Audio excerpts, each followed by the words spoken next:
जय हिंद प्यारे दोस्तों। तो कैसे हैं आप सभी। मैं आशा करता हूं आप सब अच्छे होंगे। तो आप सबका मेरे चैनल पर स्वागत है।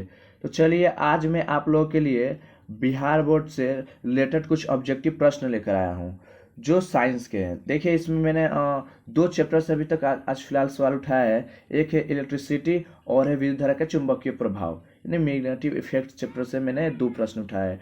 यानी दो चैप्टर को मैंने उससे ऑब्जेक्टिव प्रश्न उठाए हैं। ठीक है, तो ये प्रश्न आपके लिए बहुत ही मायने रखते हैं। ठीक है, और ये जो भी प्रश्न आपके लिए मैं लाया हूँ ये सारे सारे आप डेली बाय डेली रटते चलिए। अगर आप मेरे साथ ऐसे जुड़े रहेंगे और कंटिन्यू जो मैं दे रहा हूँ उसको याद करते रहिएगा तो आपका बिहार बोर्ड में नंबर कभी कम नहीं आएंगे। मैं नहीं कहता कि 100 में 100 लाएंगे और 90 में 90 लाएंगे, लेकिन मैं ये कहूँगा कि आपका नंबर कम नहीं आएगा। जिस नंबर की आप तलाश कर रहे थे वो नंबर आपको जरूर मिलेंगे। मेरी शुभकामना ही होगी। लेकिन आपको एक काम करना होगा कि मेरे चैनल से जुड़ करके जो भी मैं डेली दूं उसको आपको डेली कंटिन्यू उसको रटना होगा, देखना होगा। चलिए तो अब आज का पहला प्रश्न करते हैं कि विद्युत फ्यूज विद्युत धारा के किस सिद्धांत पर काम करता है। अब विद्युत फ्यूज की सबसे पहले तो हम बात करें कि विद्युत फ्यूज होता क्या है। अब सबको विद्युत फ्यूज के बारे में बताओ, ये आपका एक ये थी। अब विद्युत फ्यूज के बारे में बात करेंगे। यहाँ पर देखिएगा वो जब आपका मेन बोर्ड होता है और मेन बोर्ड के स्विच में देखिएगा कि एगो दो गो ऐसे लगा रहता है, चाहे एगो उसको जब निकाल देते हैं यहाँ पे ऐसे बाहर करके तो ना पूरा लाइट बंद हो जाता है। क्यों? क्योंकि विद्युत फ्यूज इसलिए लगाया जाता है ना कि जब किसी, मैंने कल लघु पतन बताया था, लघु पतन का वीडियो दिया था आपको, शॉर्ट सर्किट, कि जब किसी तार में बहुत ज़्यादा से लाइट करंट जाना शुरू कर दे बहुत ज़्यादा तो हीट होता है, और हीट होने के कारण क्या होता है वो जल जाता है।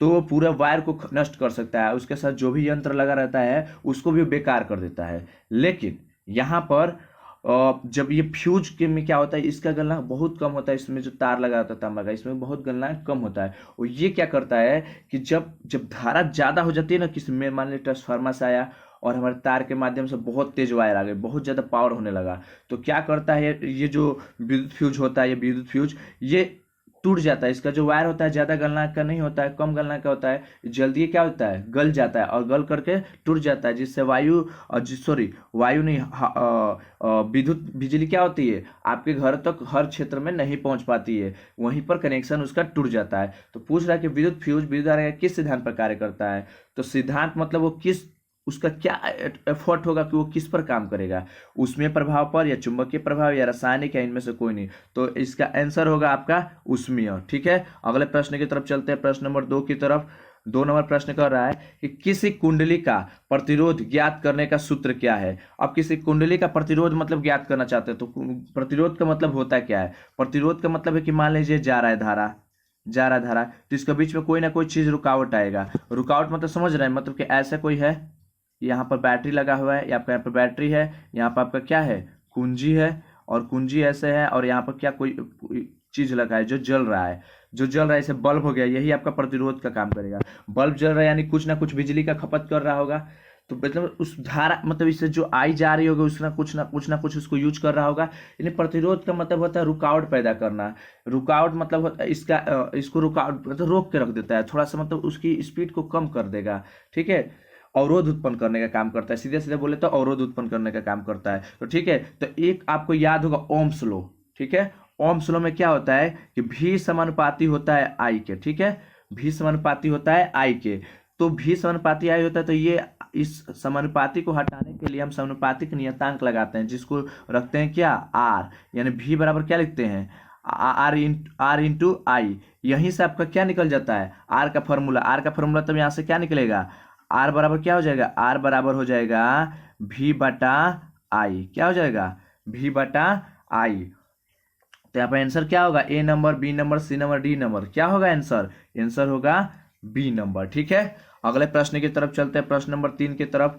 तीसरा कह रहा है आपका बैटरी से कौन सी धारा प्राप्त होती है।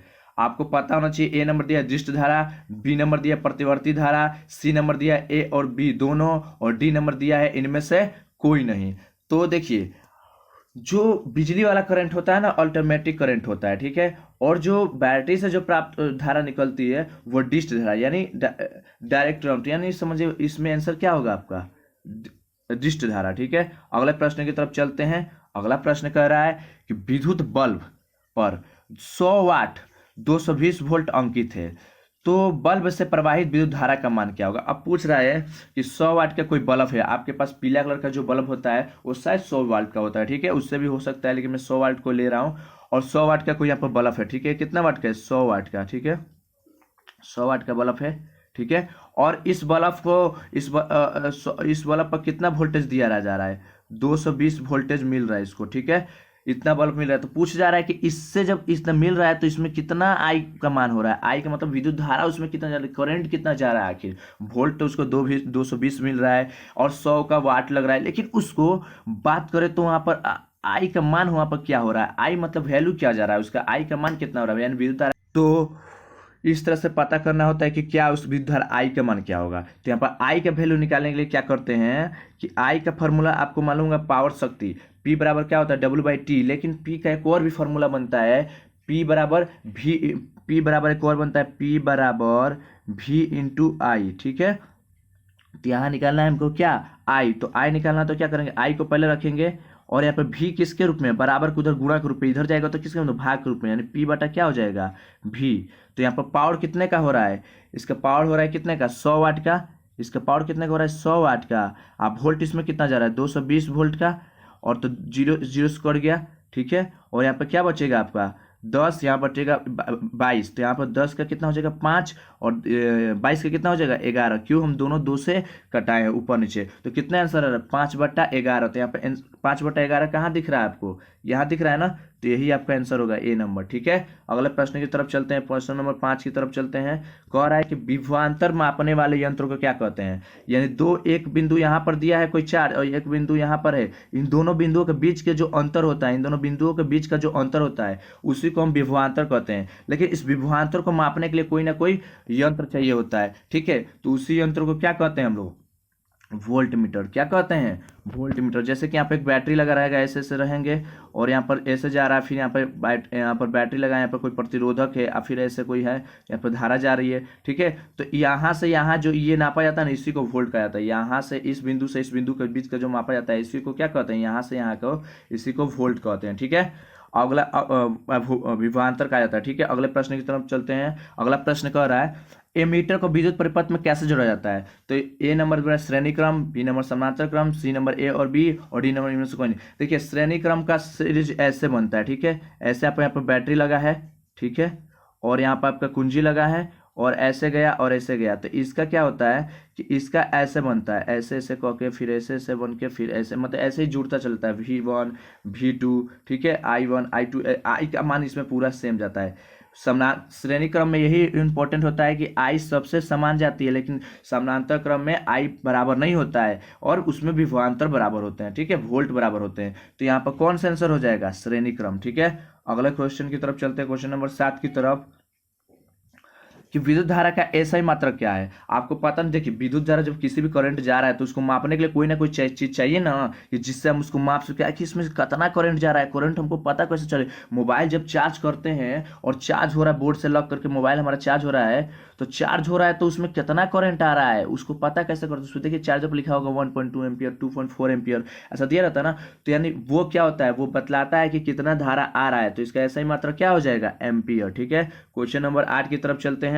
8 में कह रहा है कि विद्युत हीटर में विद्युत धारा के किस प्रभाव पर काम करता है। विद्युत हीटर देखिए, जब आप लोग खाना पकाते हैं ना, खाना पकाते हैं, आप सभी, आपको सबको पता होगा खाना पकाते हैं विद्युत हीटर पर, तो पहले वो क्या करता है, आपको तो पता है कि हम जो चूल्हा में आग लगाते हैं और तो आग जलता है तब बर्तन गर्म होती है तब खाना बनता है, लेकिन बिजली से कैसे खाना बन जाता है। मैं बता दूं कि जब आप किसी चीज को, उसमें नाइक्रोम का जो तार वगैरह वगैरह तार लगे रहते हैं, वो क्या करते हैं, जो उसमें अलग अलग पदार्थ, तो उसमें नाइक्रोम के तार जो क्या करते हैं कि उसको हीटिंग देने का काम करते हैं। जैसे उस पर लाइट जाता है ना, वो क्या होता है, हीट होते हैं, और हीट होकर क्या उत्पन्न करते हैं, उष्मा उत्पन्न करते हैं। जैसे इस्त्री देखे हो ना, उसमें भी नाइक्रोम का तार रहता है, वो क्या होता है, उसमें जाता है लाइट जाता जाता, और वो तार वो क्या होता है, वो बहुत हीट होता है, नाइक्रोम का तार हीट होता है और हीट होकर क्या देने लगता है, उष्मा देता है। उष्मा के कारण ही हमारा क्या होता है, कपड़ा प्रेस हो जाता है। ठीक उसी तरह क्या होता है विद्युत हीटर में भी, जब हम लोग ऐसे ही करते हैं और वो हीट होता है तब हमारा खाना आसानी से पक जाता है। तो इसका आंसर क्या होगा, उष्मीय प्रभाव, ठीक है। अगले प्रश्न की तरफ चलते हैं। अगला लग रहा है किसी बल्ब से 1 मिनट में 120 कूलम आवेश प्रवाहित हो रहा है, तो विद्युत धारा का मान क्या होगा। आपको मालूम है विद्युत धारा का मान निकालना है, और यहाँ पर क्या दिया है, टी का मान दिया है 1 मिनट, और यहाँ पर सी का मान दिया है कितना मिनट, मतलब वही क्यू का मान दिया है कितना 120C, ठीक है, यानी कूलाम को C से किया जाता है, ठीक है। और उसके बाद पूछ रहा है आई बराबर क्या होगा, यहाँ पर आई बराबर आपसे पूछ रहा है कि आई बराबर होगा क्या। तो देखिए एक फॉर्मूला होता है क्यू बराबर आई टी होता है, ठीक है, क्यू बराबर आई टी, ठीक है, आवेश का होता है, ठीक है। तो इसमें से क्या निकालना हमको आई, तो आई को अलग रख देते हैं और टी को इधर लाते हैं, टी को इधर लाएंगे तो क्यू ऊपर हो जाएगा और टी नीचे। तो क्यू का मान कितना दिया है 120, ठीक है। और एक और बात, समय को हम किस में रखते हैं, सेकंड में रखते हैं, यानी 1 मिनट में क सेकंड 60 सेकंड। तो हम क्या करते हैं 60 से भाग देते हैं तो कितना बार में कटता है 2 बार में। तो आंसर इसका क्या हो जाएगा 2 एम्पियर, क्योंकि आपको पता होगा ऑलरेडी मैंने बताया था विद्युत धारा का ऐसे किस में मापते हैं हम लोग, एम्पियर में। तो कितना आंसर होगा 2 एम्पियर। अगले प्रश्न की तरफ चलते हैं। अगला प्रश्न कह रहा है कि किसी बल्ब से 220 वोल्ट पर 2 एम्पियर की धारा प्रवाहित होती है, तो फिलामेंट का प्रतिरोध क्या होता है। मतलब किसी बल्ब, कोई बल्ब है, बल्ब जला रहे हैं, उसमें 220 का वोल्टेज जा रहा है और कितने एम्पियर की धारा जा रही है 2 एम्पियर की धारा जा रही है। तो पूछ रहे हैं कि तो बल्ब का फिलामेंट का प्रतिरोध क्या होगा। आपको ऑलरेडी मैंने बताया था कि प्रतिरोध का फॉर्मूला क्या होता है, आर बराबर क्या होता है V इंटू आई, ये होता है ना फॉर्मूला। तो इस पर रख दीजिए बस। आप V का मान कितना दिया है 220 और I का मान कितना दिया है 2 एम्पियर। तो 2 से कटाइएगा तो कितना 110, यही ना बचेगा। तो 110, तो प्रतिरोध का ऐसे ऐसे मात्रा किस में, प्रतिरोध को मापते कैसे हैं, जैसे आलू खीलने जाते हैं तो आप केजी में मापते हो, हैं, तेल खरीदने जाते हो तो उसको लीटर में मापते हो। उसी तरह से यहाँ पर भी जब प्रतिरोध लोगे तो प्रतिरोध को किस में मापेंगे हम, ओम में मापेंगे, ठीक है। तो इसका आंसर क्या होगा 110 ओम। चलिए दोस्तों, तो आप लोग मेरे चैनल से ऐसे जुड़े रहिए, मैं डेली आप लोगों के लिए अच्छा से अच्छा वीडियो बनाता रहूँगा। अगर आप ऐसे जुड़े रहेंगे तो आपकी बिहार बोर्ड की तैयारी ऐसे ही हो जाएगी। चलिए।